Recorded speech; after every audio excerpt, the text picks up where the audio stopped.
If you would like to earn CPE credit for listening to the show, visit earmarkcpe.com/FPA. Download the app, take a short quiz, and get your CPE certificate. Finally, if you enjoy listening to FP&A today, please go to your podcast platform of choice, click the subscribe button, and leave a rating and review of the show. And now, on to the show. From Data Rails, this is FP&A Today. Welcome to FP&A Today. I'm your host, Glenn Hopper. Today's guest is Luke Mulcahy, founder of Mulcahy Consulting Group and a seasoned finance strategist with over 15 years of experience across Australia and the U.S. Luke's career has spanned large enterprises like Sherwin-Williams and Coates, but today he focuses on something different, bringing high-impact FP&A and CFO strategy to small businesses that need it most.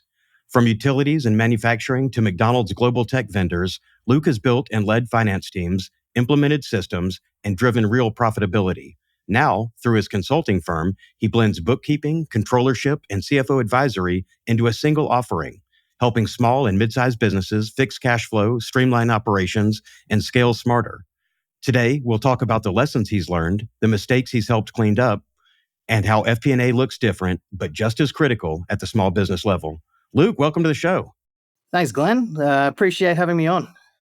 I got to tell you, your experience and background are near and dear to my heart because while I didn't go the fractional CFO route early, I started in a larger organization doing finance and had a team and had all the great data. And it was kind of the glory days of my FP&A career. And then my first CFO role was at a relatively young startup where I came in and it was me and a controller in air quotes. It was more of just a glorified bookkeeper at that point, and having to, it was a small startup business, but they had no FP&A. The tax accountant was doing their books, and I'm sure you're very familiar with that. Absolutely. I mean, you see that everywhere. Yeah, a lot of people are getting their CPAs to run their books. They're not really providing the insights they need to run their businesses, and it's a huge opportunity small business owners miss. Yeah, it's funny. Like when your tax accountant's doing your books, every year they tell you, spend all your cash right now, to maximize your tax position. Exactly. And then as an FP&A person, you're like, no, we have big bills due in Q1. What are you doing? We get the tax advantage. We've got to pay payroll next week. So calm down, buddy. Yeah. So let's start with your journey. And, that is a huge switch. You actually had a couple of iterations. So what pulled you away from initially traditional accounting and then toward management accounting and ultimately FP&A? Yeah, I started out like probably most people in FP&A, probably a lot of your listeners in taxation and financial accounting. That's where I started out, just doing small business tax returns, individual tax returns, and then moving into month-end close processes it was for a utility company in the town where I grew up in Canberra in Australia. At that point in time, I was finishing off my university and it was a job, but I found it a very boring job. It was very repetitive, doing tax returns over and over again for small businesses. It was rinse and repeat. That's when I went and shifted out of tax and got to financial accounting. And very quickly it dawned on me, this is kind of the same. It's just month-end close, the same journals, the same balance sheet reconciliations every month. And it just became too repetitive for me. I wasn't getting a lot of career satisfaction at that point. And then an opportunity presented itself with ActuAGL, which was the utility company I was working with, to move into management accounting. And what we were doing there was forecasting energy consumption in order to drive the plans for that company. And that was fascinating to me, looking at, air conditioner units driving consumption in certain months and heating in other months, and how televisions and computer, this is 20 odd years ago, we're increasing the consumption of electricity. We're not even talking numbers, we're talking kilowatts there, but then you're translating that into numbers and you're really seeing the value that you're adding. And that was my first taste of management accounting and FP&A. From there, it was, I relocated to Sydney, worked my way up through different FP&A roles until I was in quite a senior position there.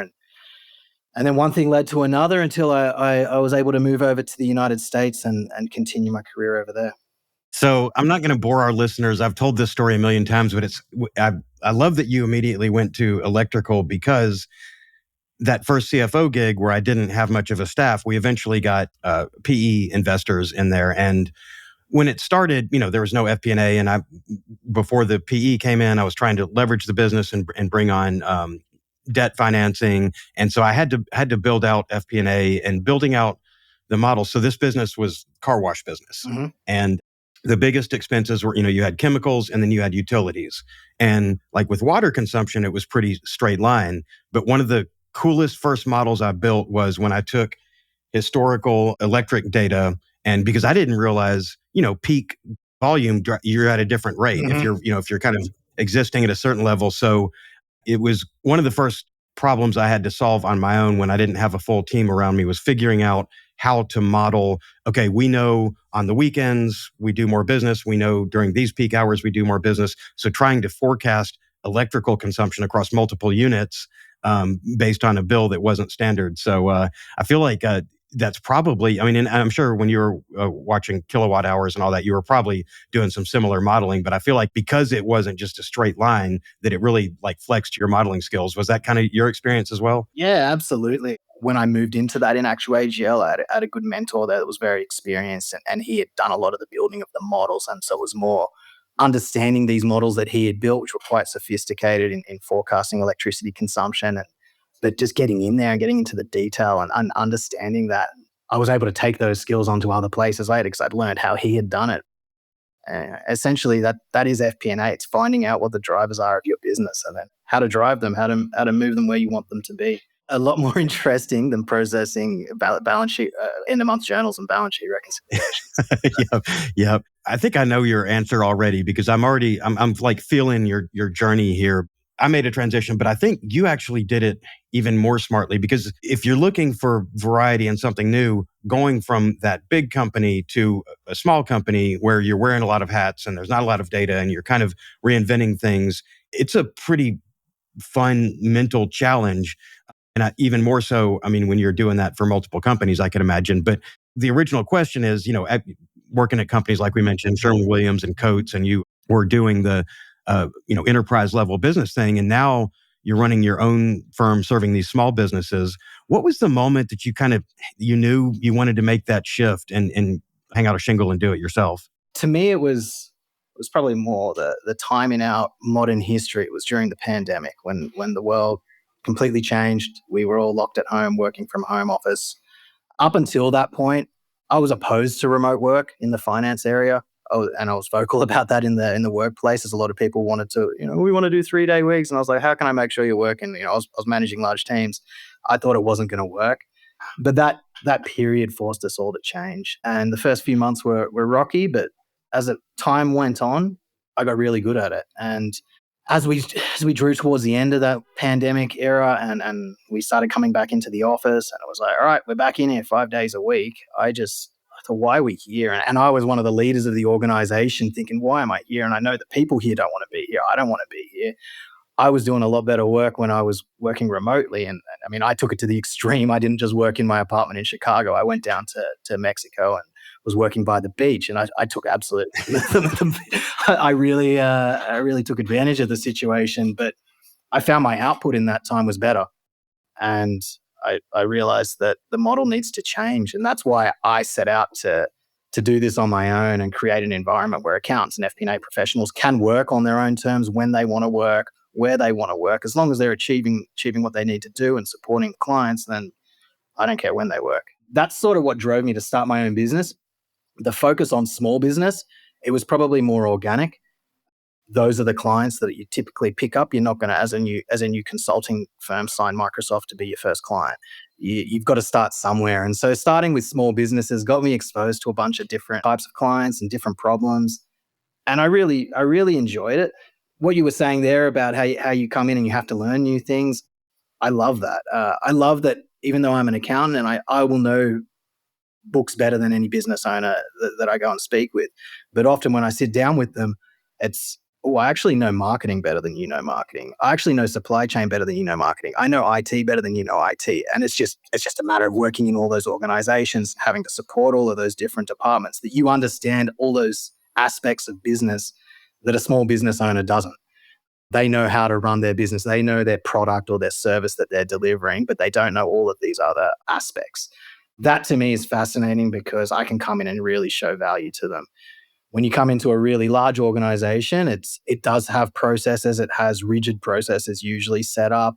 You have to use the systems that they've got that have been in place. You have to follow the way that they've done things for the last 20 years. And every time you want to make a change, you've usually got 20 or 30 opponents that are arguing against that change. And it's slow. It's really hard to demonstrate individual value, I find, in a large enterprise. But when you're with a small company, it's the praise I get from my clients. It's amazing.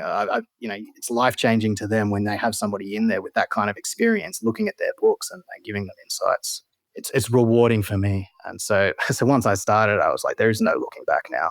At this point, I can't imagine going back into that other world. To your point, so like 98% of the businesses in the world are small businesses. It's that's where so your total addressable market is huge with that. But yeah, I talk to consulting clients about this all the time.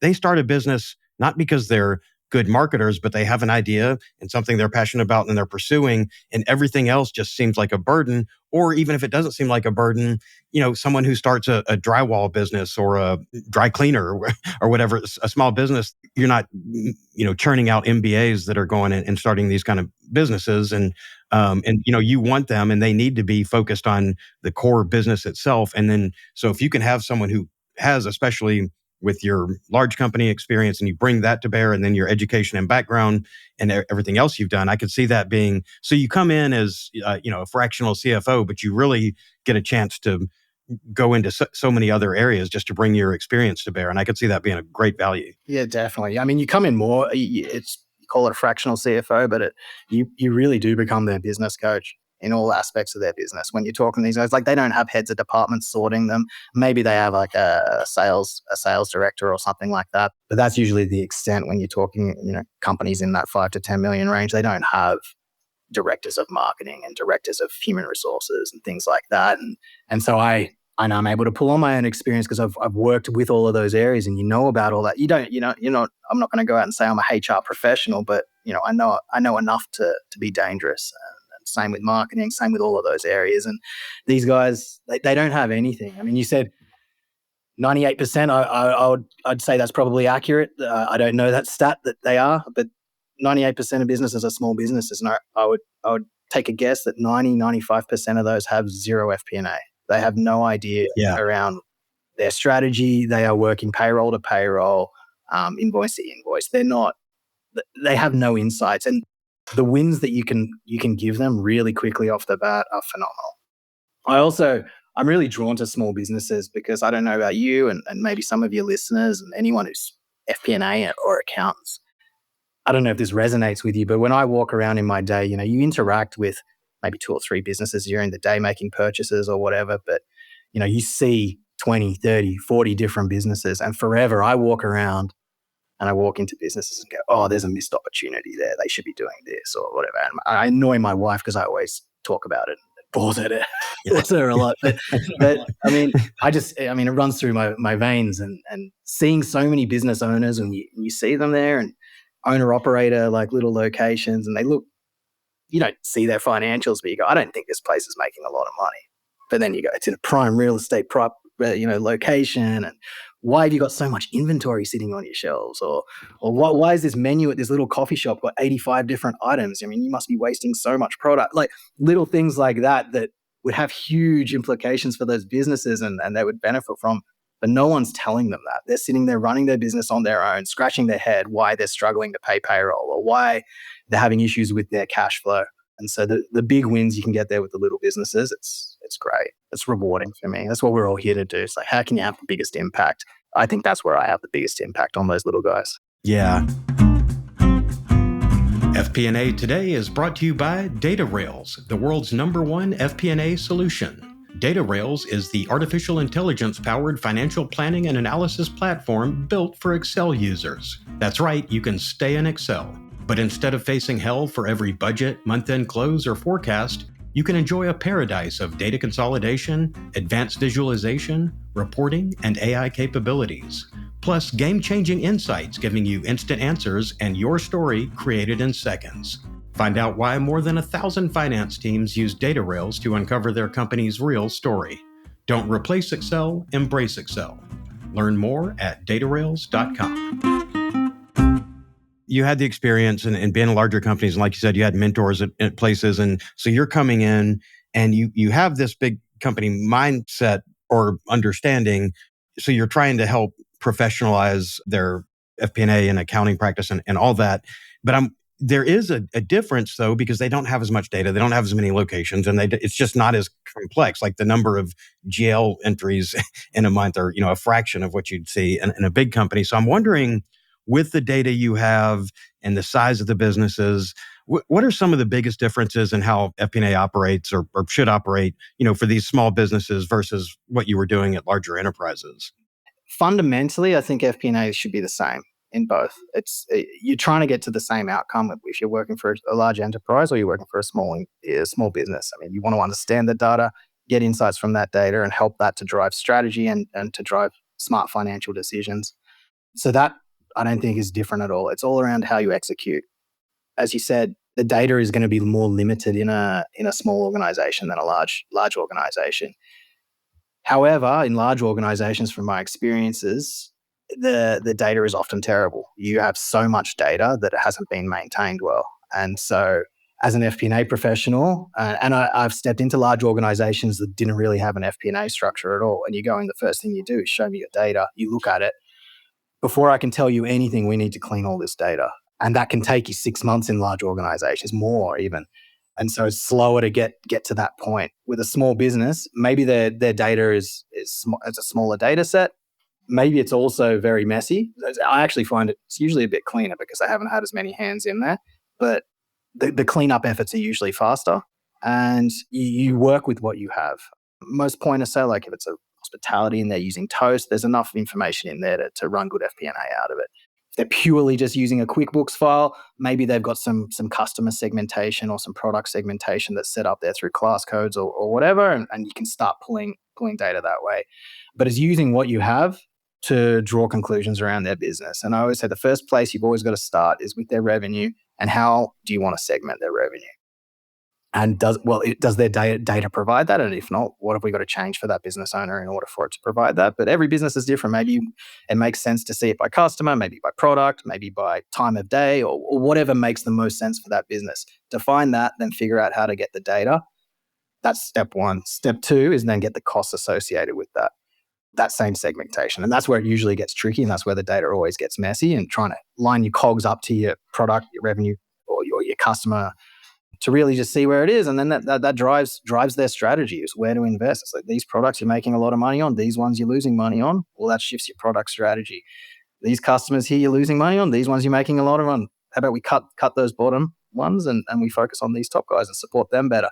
Just those slight little changes, that's huge for a small business owner, and they often aren't looking at that. And so that's the start of FP&A. And as you go from there, you build more things on. You talk to them and go, look, if we can get better insights and get more granular information, we can make smarter decisions. But you've got to start somewhere.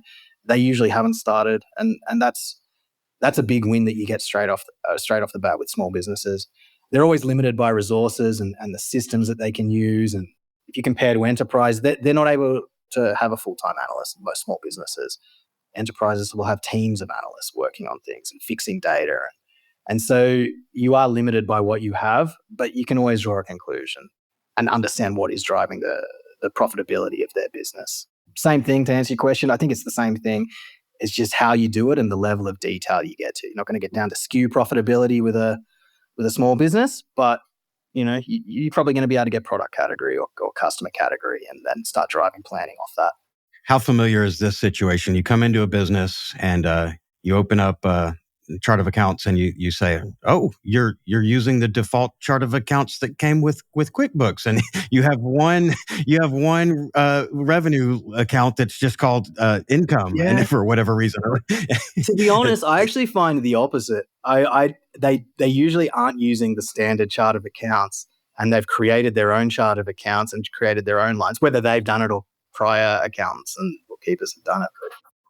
You usually way too granular for their chart of accounts. Yeah. I mean, oh yeah, I know exactly. I've seen what you're IT talking- yeah. expenses, and they have different GL lines for every single vendor, and you've got GL line, you got 50 different IT ones for different vendors. Like, the transactions also have a vendor attached to them.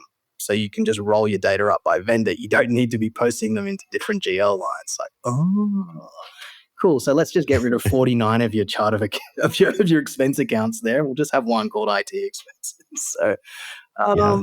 The craziest one I saw, I had a client that they were doing like 30 million in revenue, and they had, I swear, a different revenue account for every client. I mean, it was bonkers, but that was how they were reporting on client. They were trying to get, per client profitability and all that. But man, that was a mess. Yeah, that's how they do it. I mean, it's, in all fairness, it's the right, they've got the right idea. They know what they're doing. Those kind of people, they're thinking FP&A. They're thinking, I need to be able to see this by customer. But again, it's the execution, and it doesn't usually work if you try to do it through your chart of accounts. You can get some information out of your chart of accounts, but I don't usually use just the chart for FP&A analysis. The other one I see all the time is, okay, so you're doing cash accounting, but for some reason you decided to call this a prepay and you did an accrual here, but we're doing cash accounting, but you didn't accrue this, or, and forget about, tracking capital expenses. That's it. They're halfway, they're 1 foot into accrual account. Yeah, you do that all the time. Yeah. One of my first clients I had with something like that was we were trying to get them ready for an audit, and we had to go back and unwind all these. It just seemed like they would randomly decide what to accrue and what not to, and what to call a prepaid and what not to. It just that's it. What gets capitalized, what doesn't. It's just all I could tell war stories about this all day, but I guess we should keep the show moving, I guess. When we talked before the show, we were talking about how your goal really is to help transform back-end finance operations and lead the businesses to profit through that. So, walk me through, what does it actually look like in practice for a small business? Like I say, when I first come in and first meet a client, the first thing, I obviously want to look at their financials and see what it looks like off the bat. I'll usually identify that there's significant things that need to be cleaned up, often in their actual accounting files, just in order, I'll look at it and go, I have no idea how your 5 bakeries are doing because I have no visibility on each individual 5 of the 5 bakeries. It's all lumped into one number. I mean, we need to do some work on your data in order to understand how your business is performing. And so there's always a cleanup that we have to do at the beginning. And that often involves working with point of sale systems, integrations, things like that, to just get the data flowing so that we're in there. And so that's the first step of transforming their back-end operations, is to try to get, this is where we are today. We know where we are today. And then it's about planning for the future. Small businesses don't have the resources to be putting extra people on to run manual processes. And so what we do is we identify the best tech stack for them. I'm not an advocate for any specific software. We find what will work for that client based on what kind of a business they're running. And so we do that. We set it all up. A lot of those tools out there as well, they're great, but typically they're not plug and play. And often I'll see a business owner, we got this great new system in place. I've set it up, and I look at it and this is not adding you any value right now. I mean, it hasn't been set up correctly. I don't even know. I mean, you've got a supply chain tool there and you're using it just for sales forecasting. I think that's probably not the right tool that you're using there. And people do that. I mean, obviously salespeople come, they may have a problem, and then they get convinced to get on board with a new system. And so we come in and really help business owners in building out what that solution is for them. And so that's kind of what we do to begin with. In parallel, I have a team that does that, but in parallel, I'll be working with the business owner to really understand their goal, to then work back from that in terms of a good FP&A strategy for how they're going to get there. So we start, where do you want to be in 5 years or 10 years? Or maybe they don't even have a time horizon. They have an objective. I want 50 locations, or I want my business to be turning over $20 million, or whatever they've got in their head. And sometimes business owners don't even want to say it out loud. So you have to pry it out of them because maybe they're not confident enough to say their real ambitions because their business is still small at that point. And so once you find that information out, you then work back from there and build their plan back. So you want to be at 20 million in 5 years, you're at 1 million today. Well, what does that mean we've got to do each year in terms of numbers to deliver that? First step. What do we got to do in terms of actions and investments in order to hit that? And then we really build a strategic playbook for how they're going to get there. If they follow that and then everything goes to plan, they will get there, or it's going to improve their chances of getting there. And it puts reality to a dream that lots of business owners have. They may have a dream that I'm going to turn my little takeaway shop into a national franchise. But, they don't really say that out loud.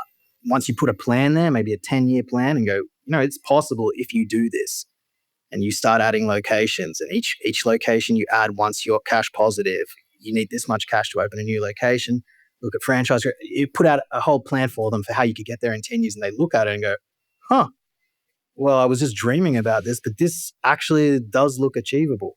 Let's do it. And that's one part, but then it's staying with them along the way, staying on the journey every month, sitting down with them, going through their financials, revisiting their strategy and their budgets and going, are we on track? What are we doing? How are we addressing these? If a small business owner, even without someone like me helping them, I think if a small business owner is actually consciously taking a couple of hours out every single month to review their financials and review their performance and where they're heading, they're doing better than most, because very rarely do I meet one that actually does that. Very rarely do I actually meet a business owner that can say their numbers off the top of their head. Like, how much money are you making a month? What's your profitability per month? I don't really trust my accounts. I don't really know. How much revenue are you billing every month? I don't really know. It's up and down, maybe 20, 30, 40. Like, without me supporting, if any business owner is listening, that if you're not doing that today, you really need to start doing that. You need to look at your numbers. When a client reaches out to you, I can picture maybe they've got their sister-in-law or their nephew doing their books and they've got their tax accounting and all that. But what's the inflection point that makes them realize, okay, it's time, I need to get serious and bring in some fractional help on my accounting and finance? I think it's driven by what their existing structure does, their accounting team that they have, and what they're getting. I've had a lot of clients say to me, I know more about my books than my bookkeeper does or my accountant does. And that is a big sign that they need to go to the next level. Like a lot of bookkeepers, if you're a very small business, let's say you're doing $100,000 of revenue, you should be able to manage that yourself. But once you start to get bigger and it's that same bookkeeper that's trying to handle $1 million or $2 million business, and all they really know how to do is a bank reconciliation maybe, and then they file your tax returns and that's it. That's not really giving you any insight. It's when they really want insights. It's usually the ambitious business owners that want to get to that next level. They want to add extra locations to their business or extra offerings or branch into different industries. And that's where they really want to grow, or they need financing, they need extra capital. And that kind of advice you just don't get from a everyday bookkeeper or somebody offshore. It doesn't work. You really need to go to that next level to get somebody with that experience to advise them how to achieve their goals and their ambitions.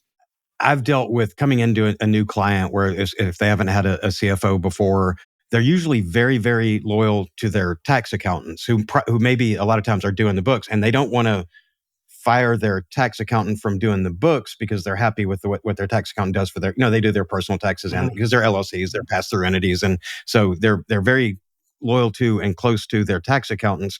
But when we were talking before the show, you said when you come in, you want bookkeeping, controllership, and CFO support. You want to own the full finance stack. Yes.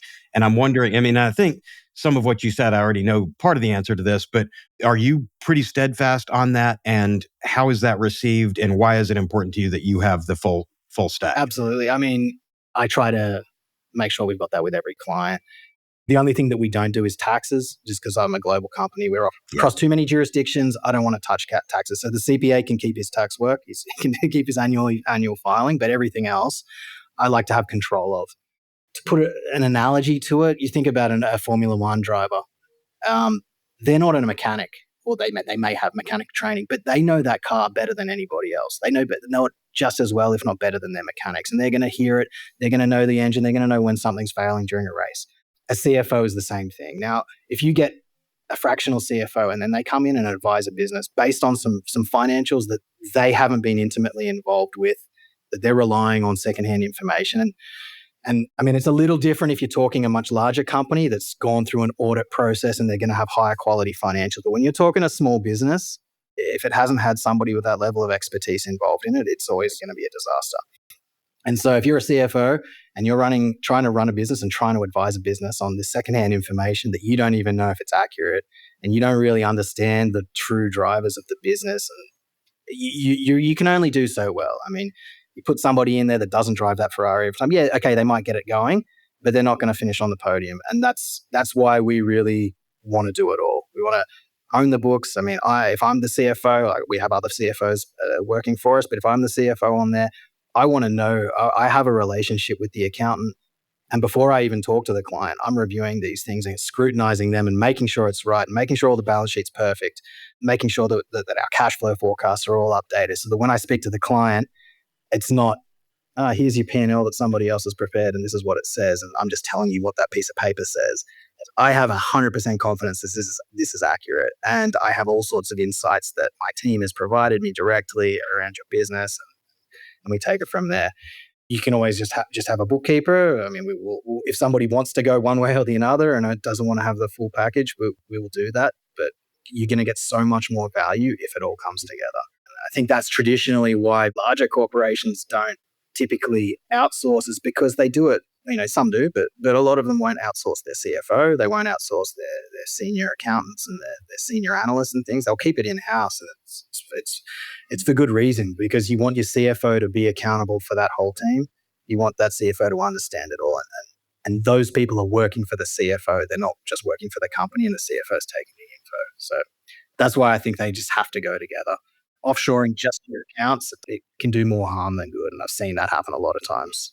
Yeah, it makes total sense. When you come in, first up, if you clean up the books and you can give them that level of visibility where the chart of accounts makes sense and they can actually sort of see things in the appropriate categories and groups, that's one unlock. But I bet the next unlock is, just basic FP&A, where you just do a trend analysis and show them, look, your revenue is doing this, but your COGS is all over. What's going on here with, or you give them some kind of insight that they didn't have before. That's it. And I imagine that's a huge unlock. Oh, it's huge. It's huge. I love that moment when and this went back before I got into business, like when you were in large enterprises, when you found some data and you walk into the CFO's office and you're like, check this out.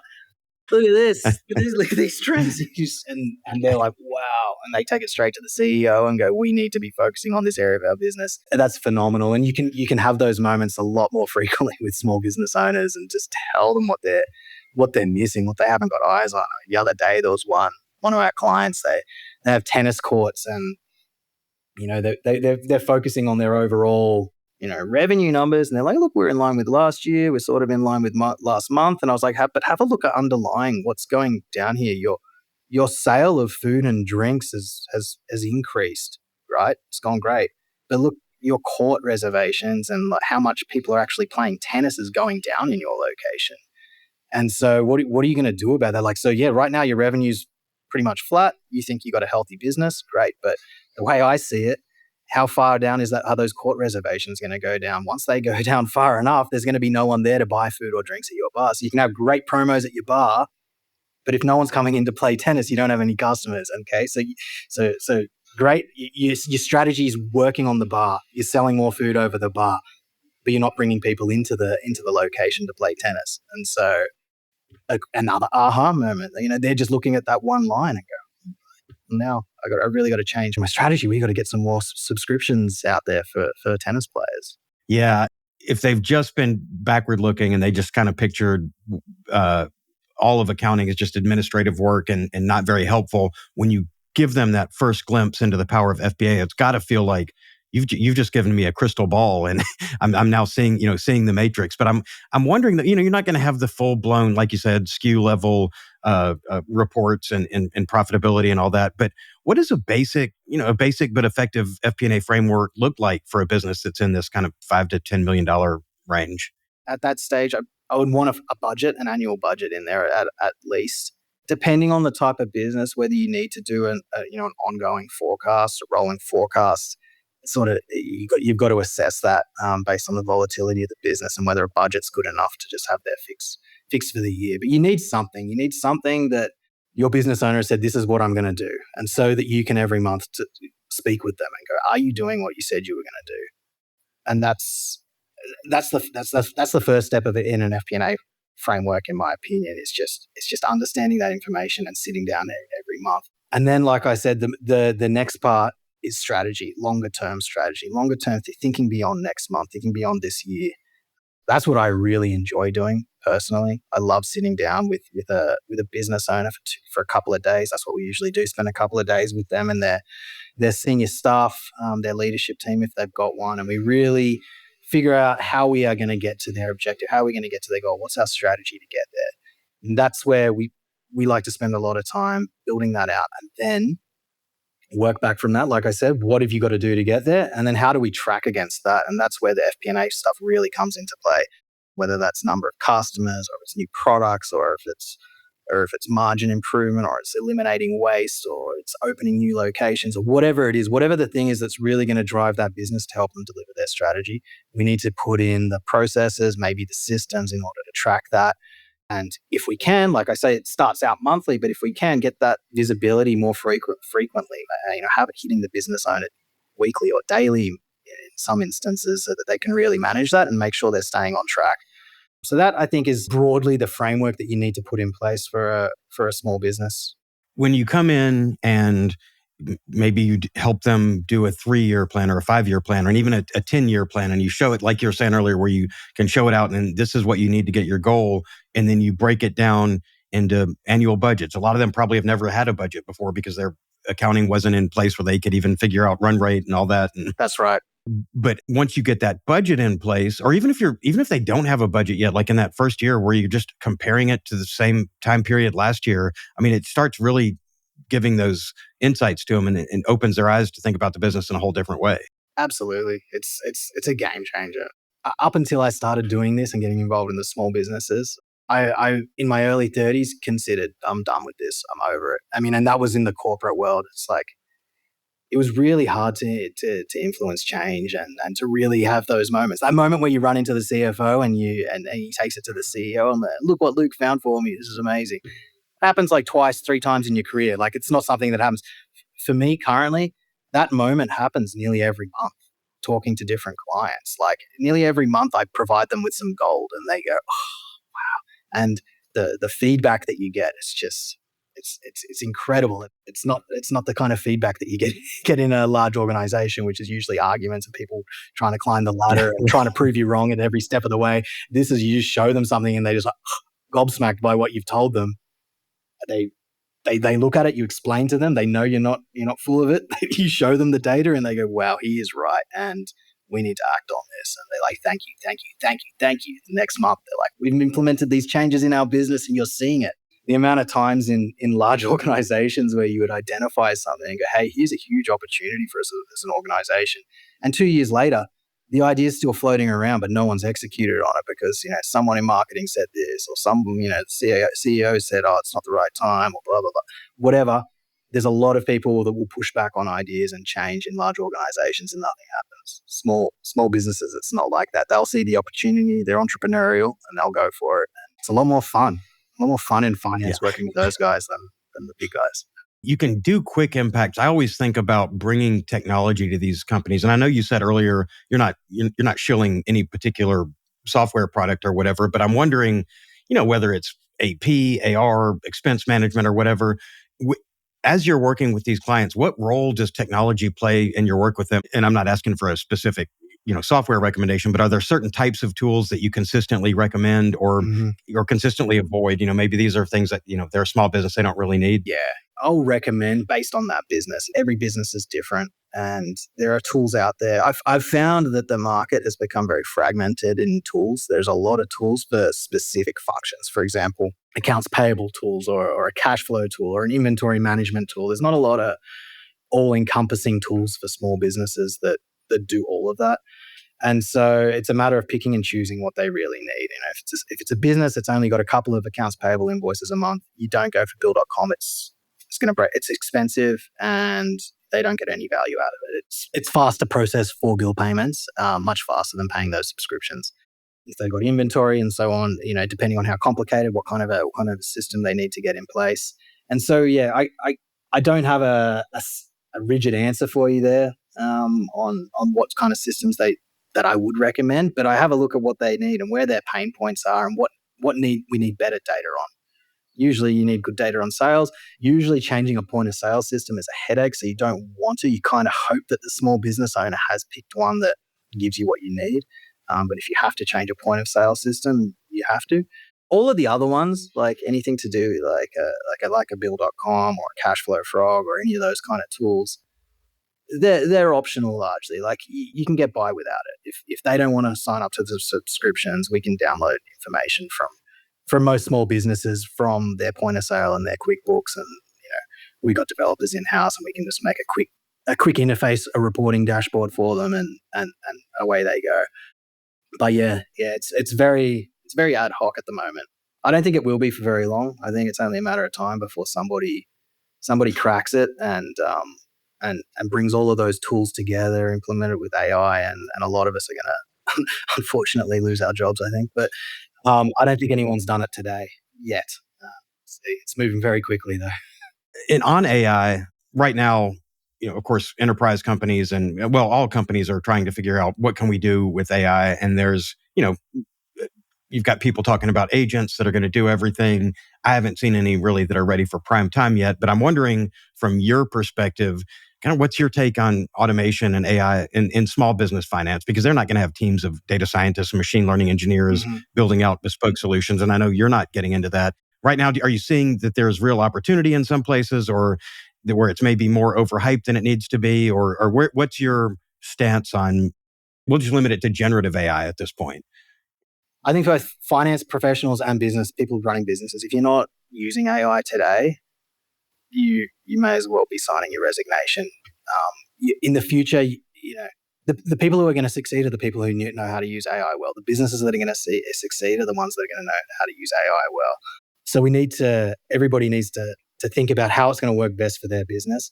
Today, specifically in the finance and FP&A space, a lot of tools have AI, have intelligence built into them, and they're great. Gives you some great recommendations, pulls some cool reports too, does some quick analysis, but it's not quite perfect. I don't think it's perfect. I don't think it replaces the human element yet. If you had asked me 2 years ago, I would have said, oh, this is cool, like the early versions of ChatGPT, this is cool, but this isn't going to replace us anytime soon. But when I've seen how it's progressed over the last 2 years, and it's progressed much faster than I ever thought it would, even me personally, how often I use AI on a daily basis. Like I use it, I was just saying to a friend of mine, using it 20, 30 times a day, I'd say. Jumping into ChatGPT, just quickly brainstorming an idea or whatever. I mean, I use it continuously. The fact that you can now build that into applications, and I'm no developer, I do have some developers working for me, but as soon as somebody cracks how you pull all of that smarts into there, you connect that with with all of your different systems, with your cash flow, and gets you one complete solution, that's going to be a game changer for small business. I don't know if you've explored any of these. Most small business, I think in the US, is 80 or 90% are on QuickBooks. And if you've got more than one QuickBooks entity, if you've ever had that, it's a pain. I want to know how profitable my group is. Let me log into this one. Let me download a P&L. Let me put it over into a spreadsheet. Let me log into this one. There is a native option. You can go to QuickBooks Enterprise. It's very expensive. Right. I've never actually convinced a client to go there because it's so expensive, but I've had it demoed to me by QuickBooks, and I don't think there's a lot of value in it. No more value than something cheap we can knock up through using APIs and build that for a client. But just building your own consolidation. Exactly. Said that, it's so close. It's so close. If somebody can take the smarts from all the OCR smarts and the AI from Bill.com and the Cashflow Frog and connect it all together, your month-end close systems, automate, reconciliations. That's kind of tricky at the moment, I think. I don't think anyone's automated balance sheet reconciliations because you have to connect to all kinds of third parties, connect to workers' comp vendors, connect to various banks. The bank connections are usually all right in QuickBooks, but vendor statements, have your system automatically reaching out to vendors to verify accounts payable balances, things like that. Once somebody does that, they're going to be a very, very wealthy person, but I think it's going to be a game changer for small business. Today, it's a matter of just choosing the systems that are going to help your business have a competitive advantage. That might be as simple as not even looking in the finance space, looking at, sales bots for your products. Set up an AI bot that's connected into ChatGPT that responds immediately when somebody places a sales call on your business. That's a huge one. Sitting there with a lead that takes 2 days to follow up, or you set something up that automatically follows it up. Consumers are okay with it too, I think. I mean, maybe there is a generation that are not willing to accept it, and they maybe can't even identify AI. For me, if I'm talking to AI, I know I'm talking to AI very quickly.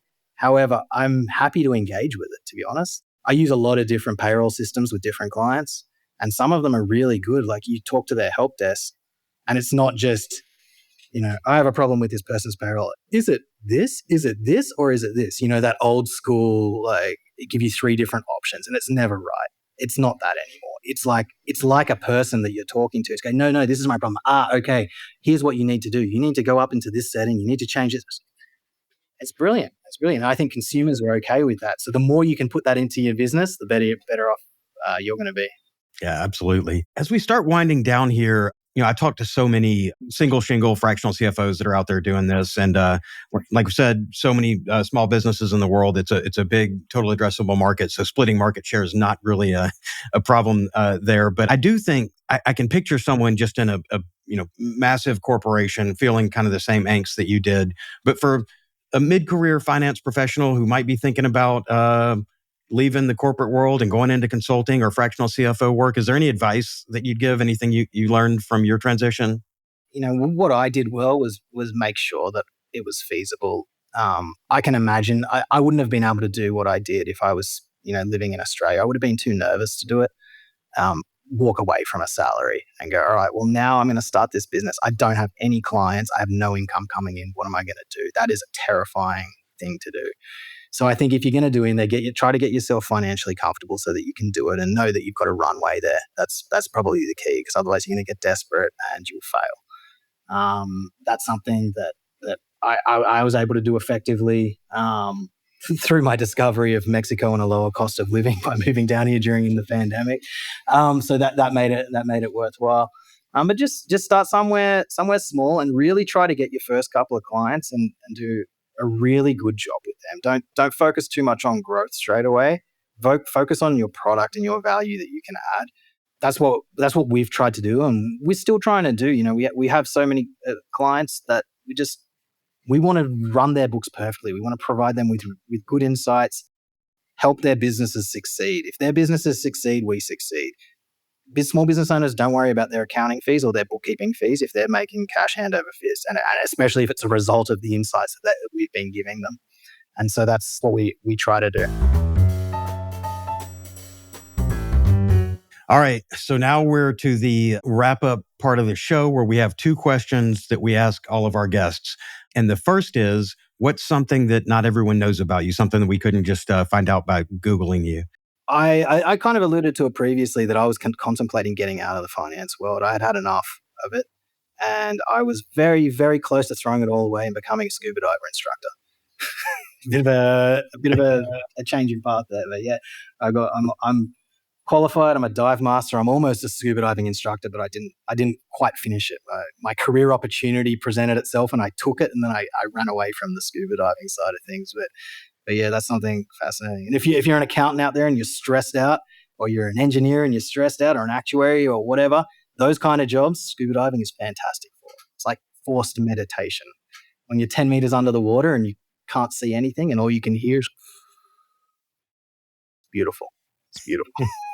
That's great. And that would be amazing. I, after a particularly difficult financing a few years ago, I thought, I'm going to go down to the beach. I'm going to take a vacation and just completely check out. And I'd almost convinced myself during that vacation. People come up with really weird ideas when they get away from work after a stressful time. But I didn't even have like the skill level and the certifications. It wasn't even going to be something as complex as being a dive master. I just wanted to open a business where I rented out the chairs and umbrellas. I thought, you know what?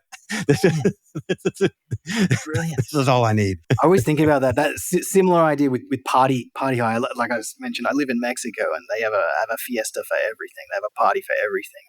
All I do is buy a bunch of chairs and tables. There's thousands of parties every weekend. I rent them out. Easy business. Yes. Still might happen. I'll come back on the podcast and plug that business if it takes off. Perfect. Okay, so now everybody's favorite question. What is your favorite Excel function and why? Is it my favorite native Excel function or my favorite macro shortcut that I've created?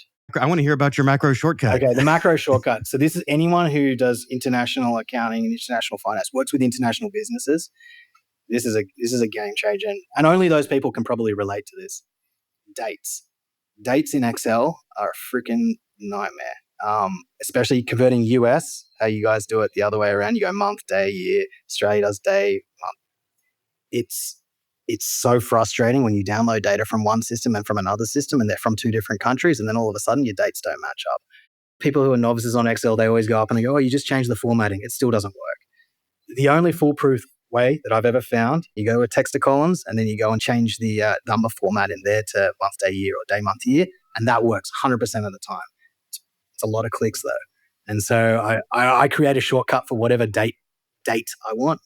Control Shift U for USA, boom, and it'll convert USA dates into the correct dates. Australia into Australia dates. It's a game changer for me. Anyone who's in that has that pain point, you've got to do that. It solves it. But in terms of native, index match. The index match, I love it. It's more advanced than your VLOOKUP or your HLOOKUP. And if you put that in a spreadsheet and send it to someone, they think you're a genius. They look at this. Yeah, exactly. What is this long formula you got in here? It's not actually that complicated, but I look really smart when I send it to you, and it does. Yeah, love it. Well, Luke, I really appreciate your time, and I love kind of going through that SMB stuff because it's a space that near and dear to my heart. So really enjoyed the conversation. I guess just last question: how can our users connect with you and learn more about you and your business? Look, thanks for having me on. Again, I really appreciate being here. If anyone wants to reach out to me, you can find me on LinkedIn, Luke Mulcahy. That's probably the best way to reach me directly. You can also go to my website, mulcahyconsulting.com, and you can schedule time there or find out more about our business there. All right, Luke, thanks again. All right, thanks, Glenn.